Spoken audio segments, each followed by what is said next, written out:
Hi guys! Welcome to Jekotech TV! Smile ka muna dyan! Okay guys, let's go!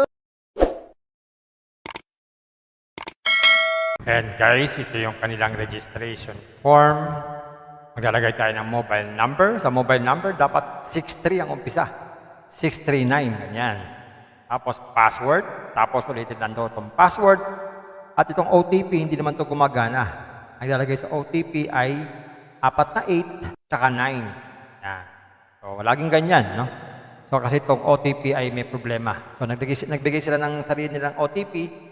Yan, kada register, 4 na 8, tsaka 9. So, no need na pindutin itong OTP. So, maglagay tayo ng ating mga mobile number, tsaka password. Yan, ganyan lang kasimple. So, tandaan po natin, ang OTP ay 4 na 8, 9. So, click natin itong register. At yung cellphone number, tandaan natin, hindi po 0 ang umpisa, kundi 63. So, click na natin itong register. And guys, dito nga automatic, after natin mag-sign up, wala silang binibigay na libre. 0 yan, puro 0. Pero meron sila ditong daily check-in. Pwede tayong mag-check-in para magkaroon tayo ng reward. Click natin itong daily check-in. Yan, sa first day, magkakaroon tayo ng $0.01. So, click lang natin yan. Nasa 4th day na tayo. Yan, check-in successful. Okay. So, back tayo. So, araw-araw po yun, magde-daily check-in po tayo. So, ngayon, pag-aralan natin paano ba umiikot itong application na to. So, punta tayo dito sa mall. Yan, kailangan dito mag-invest. Meron ditong cloud computing power at saka miner. So, dalawang klase. Sa cloud computing power, ang pinakamalit na investment ay magkano? 10. Yan. $10 o 10 USDT. Sabi nga ito ay hot sale. Ito ay kikita ng total revenue na $20. At ang validity nito ay 20 days lang. So after 20 days, mag-expire yan. At tandaan po natin, ito yung pinakamalupit dito, yung purchase limit. So isang beses lang. So pag ito po ay nag-expire ng 20 days, hindi na po tayo ulit pwedeng mag-purchase ng $10 na investment. So, kasi isa lang ang pwede nating ma-invest yan o limit ng purchase. Tandaan po natin yan. So, hindi tayo lagi makakakuha nitong number 1 at $10. Pag natapos na 20 days, kailangan na po natin mag-invest ng $30. At ito naman ay good for 45 days at ang limit yan ay 1 din. So, pag natapos yung 45 days, hindi na tayo pwede mag-invest sa $10 at ganoon din sa $30. Akit na tayo. Mag-upgrade na tayo. So, upgrade tayo dito sa $50. So, yan, limit yan, 1 din. Pero may daily ito na $2.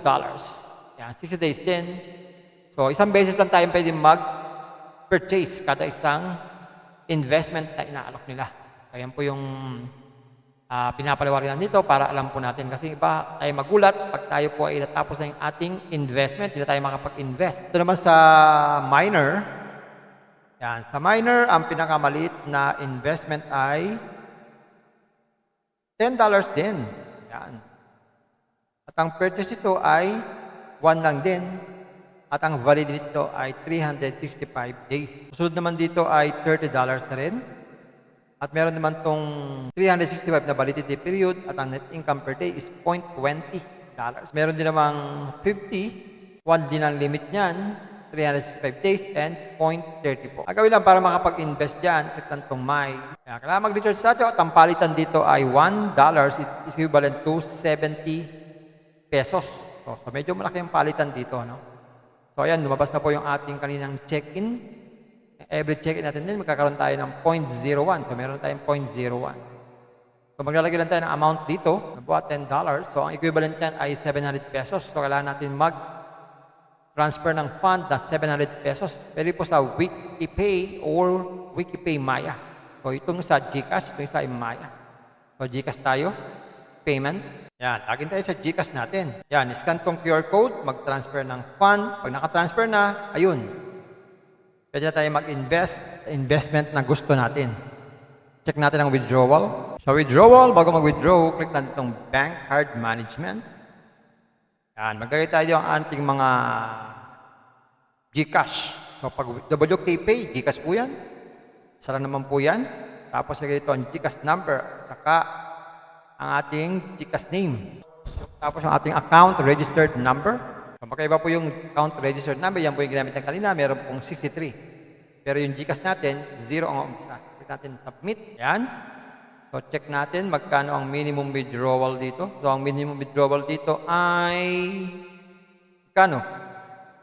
Okay, wala makita. Yun, $2. Pero may bawas na 15% at ang withdrawal time is Monday to Friday lang. Very limited pala ito. 9 to 5 lang.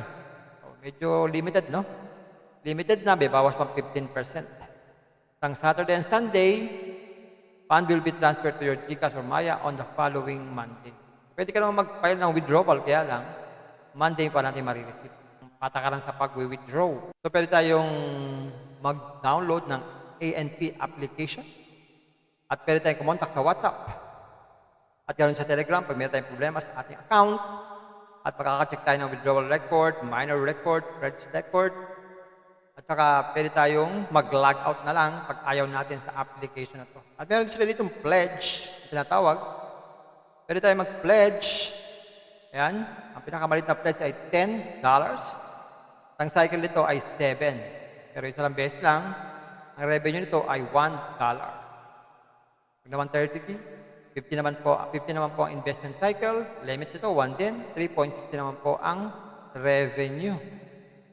Ayan. So, pinakamalaki po ay 100 na merong cycle na 35. Limit isa lang din. Revenue, $15. Okay, gagawin lang, click lang tumpay. Ganun din, pares. So, ayan. Guys, kayo na bahala kung kayo po mag-i-invest dito o hindi. So, pagkaralan nyo muna mabuti bago kayo mag-invest.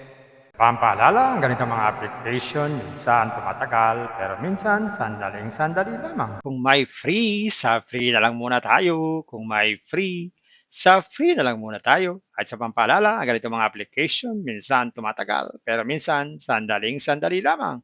Kaya maging maingat sa ating pag-invest. Paring paalala, sabi po sa 1 Timothy chapter 6 verse 10, for the love of money is a root of all kinds of evils, is true this craving that some have wandered away from the faith and pierced themselves with many pangs. Totoo po ito. Ang pera naman ay hindi masama. Yan ang ginagamit natin sa pang-araw-araw natin buhay, pambili ng bigas, ulam, sapatos at iba pa. Pero ang babala dito ay yung pag-ibig sa pera.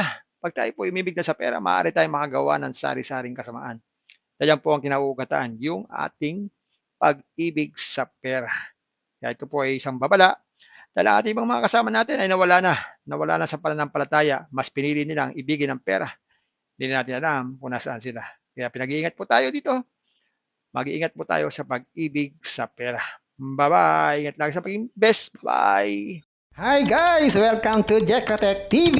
Smile ka muna dyan! Okay guys, let's go! And guys, ito yung kanilang registration form. Maglalagay tayo ng mobile number. Sa mobile number, dapat 63 ang umpisa. 639, ganyan. Tapos password. Tapos ulitin lang daw itong password. At itong OTP, hindi naman ito gumagana. Ang ilalagay sa OTP ay 4 na 8, tsaka 9. Yan. So, laging ganyan, no? So, kasi itong OTP ay may problema. So, nagbigay sila ng sarili nilang OTP.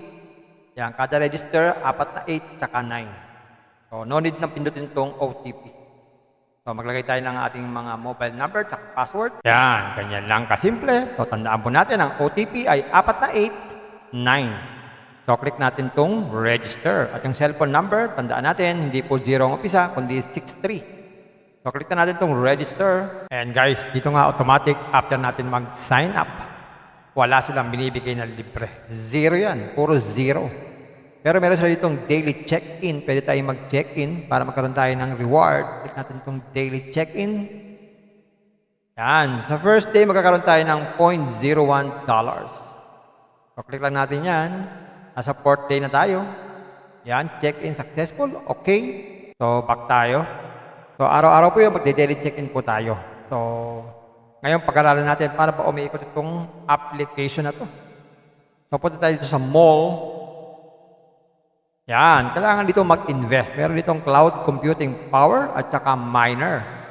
So, dalawang klase. Sa cloud computing power, ang pinakamalit na investment ay magkano?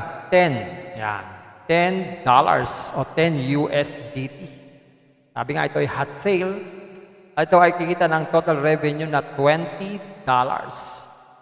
At ang validity nito ay 20 days lang. So after 20 days, mag-expire yan. At tandaan po natin, ito yung pinakamalupit dito, yung purchase limit. So isang beses lang. So pag ito po ay nag-expire ng 20 days, hindi na po tayo ulit pwedeng mag-purchase ng $10 na investment. So, kasi isa lang ang pwede nating ma-invest yan o limit ng purchase. Tandaan po natin yan. So, hindi tayo lagi makakakuha nitong number 1 at $10. Pag natapos na 20 days, kailangan na po natin mag-invest ng $30. At ito naman ay good for 45 days at ang limit yan ay 1 din. So, pag natapos yung 45 days, hindi na tayo pwede mag-invest sa $10 at ganoon din sa $30. Akit na tayo. Mag-upgrade na tayo. So, upgrade tayo dito sa $50. So, yan, limit yan, 1 din. Pero may daily ito na $2. Yan, 60 days din.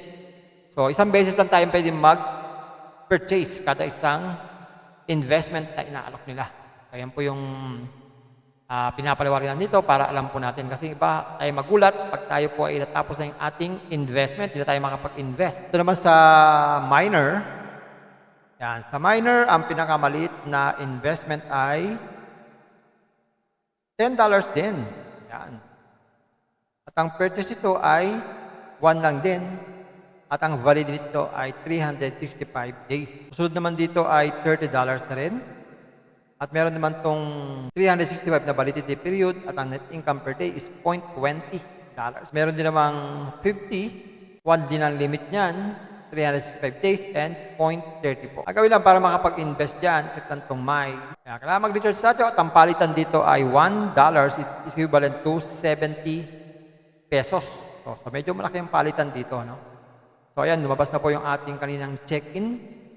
Every check-in natin din, magkakaroon tayo ng 0.01. So, meron tayong 0.01. So, maglalagay lang tayo ng amount dito, nabuha $10.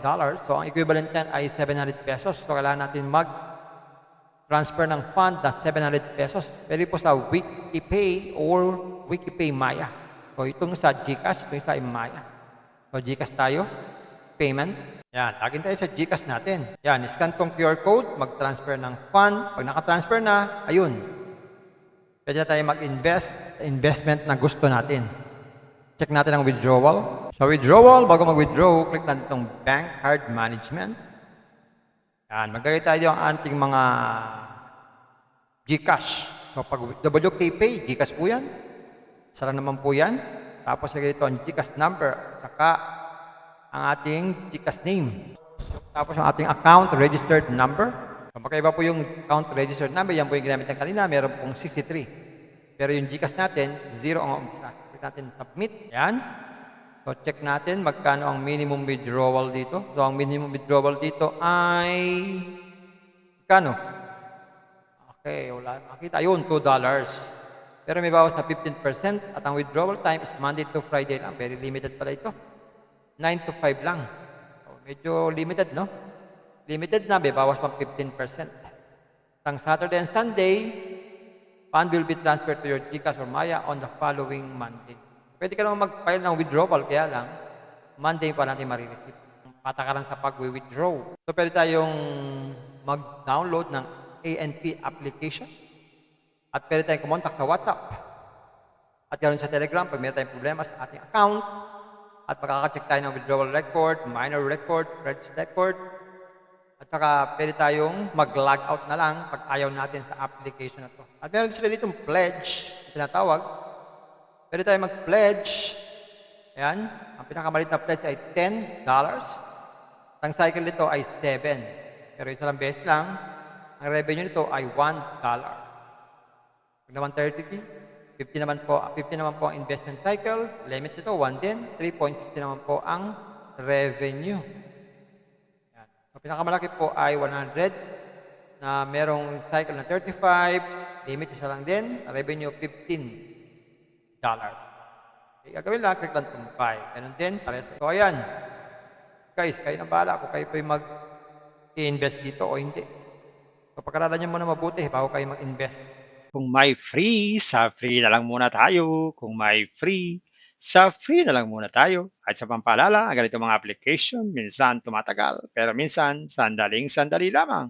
Kaya maging maingat sa ating pag-invest. Paring paalala, sabi po sa 1 Timothy chapter 6 verse 10, for the love of money is a root of all kinds of evils, is true this craving that some have wandered away from the faith and pierced themselves with many pangs. Totoo po ito. Ang pera naman ay hindi masama. Yan ang ginagamit natin sa pang-araw-araw natin buhay, pambili ng bigas, ulam, sapatos at iba pa. Pero ang babala dito ay yung pag-ibig sa pera. Pag tayo po umibig na sa pera, maaari tayong makagawa ng sari-saring kasamaan. Yan po ang kinauugatan, yung ating pag-ibig sa pera. Kaya ito po ay isang babala dahil ang ating ibang mga kasama natin ay nawala na sa pananampalataya. Mas pinili nilang ibigin ang pera. Hindi na natin alam kung nasaan sila. Kaya pinag-iingat po tayo dito. Mag-iingat po tayo sa pag-ibig sa pera. Bye-bye. Ingat lang sa pag-invest. Bye. Hi guys! Welcome to Jekatech TV! Smile ka muna dyan! Okay guys, let's go!